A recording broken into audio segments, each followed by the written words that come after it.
मेरा नाम आशुतोष है। मेरे बेटे को सीपी का प्रॉब्लम है और लगभग उसको पैदाइशी है, बचपन से ही था जो है। और डॉक्टर जेके जैन के यहाँ काफ़ी दिनों तक उसका ट्रीटमेंट चलता रहा जो है, फिजियोथेरेपी चलती रही, त्रिशला में उसका एक्सरसाइज भी होता रहा जो है, लेकिन कोई खास इम्प्रूवमेंट नहीं हुआ जो है। और डॉक्टर ने ये भी बोल दिया था कि आपके बेटे को बिना स्पीच थेरेपी के आपका बच्चा कभी बोल भी नहीं पाएगा। तो कैंगन वाटर के बारे में मुझे पता चला जो है, हम थे और राजेंद्र गौतम जी थे, हम लोगों को एक जगह से पता चला जो है, तो हम लोगों ने उसका डेमो वगैरह भी देखा था, फिर मशीन भी लिया। तो उस समय ये पता चला कि आपके बेटे के ऊपर भी इस पानी का बहुत बड़ा असर होगा। तो उस समय बहुत कुछ ज़्यादा जानकारी नहीं थी, कोई खास एक्सपीरियंस भी नहीं था, लेकिन फिर भी हमने मशीन परचेज़ किया, लिया, उसको लगवाया और लगभग 5 साल हो गए उसको यूज़ करते हुए, लगभग 5 साल से ज़्यादा ही हो गए। और आज उसका असर मेरे बेटे के ऊपर ये है कि 1 रुपए की भी दवा नहीं चलती। डॉक्टर जेके जैन के यहाँ से हमने बिल्कुल दवाइयाँ बंद कर दी।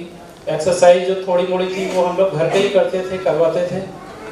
और उसको एक प्रॉब्लम और थी कि उसको कन्वर्जेंस आते थे, फिट्स आते थे, अर्ली मॉर्निंग फिट्स आता था, हम लोग सोते रहते थे, उसी समय उसको हाथ टेढ़े हो जाते थे और आंखें घूम जाती थी, जो टेढ़ी हो जाती थी, मुंह टेढ़ा हो जाता था, अजीब सा उसका रिएक्शन होता था। जब डॉक्टर को दिखाया तो फर्स्ट टाइम 2013 में उसको कन्वर्जन आया। तो डॉक्टर को जब दिखाया तो उन्होंने बोला कि आपके बच्चे को फिट्स आते हैं, कन्वर्जन आते हैं, सीपी के बच्चों को इस तरह का प्रॉब्लम होता है और हार्मोन्स चेंज होने के साथ साथ ये भी धीरे धीरे करके दूर हो जाएगा। तब हम लोग ने इलाहाबाद के एक फेमस डॉक्टर हैं, तो न्यूरो सर्जन भी हैं वो, तो उनको हम लोगों ने दिखाया तो उन्होंने कंटिन्यू दवा देना शुरू कर दिया। तो उन्होंने बोला कि जब तक बच्चा आपका लगभग 12 साल 15 साल का नहीं हो जाएगा, 15 साल का नहीं हो जाएगा, तब तक आपके बच्चे को एक प्रॉब्लम रहेगी और धीरे धीरे करके ही दूर होगी। लेकिन इवन कम से कम 3.5 साल से ज़्यादा हो गए हैं, उसके कन्वर्जेंस आने बंद हो गए हैं, दवा कब की बंद हो चुकी है।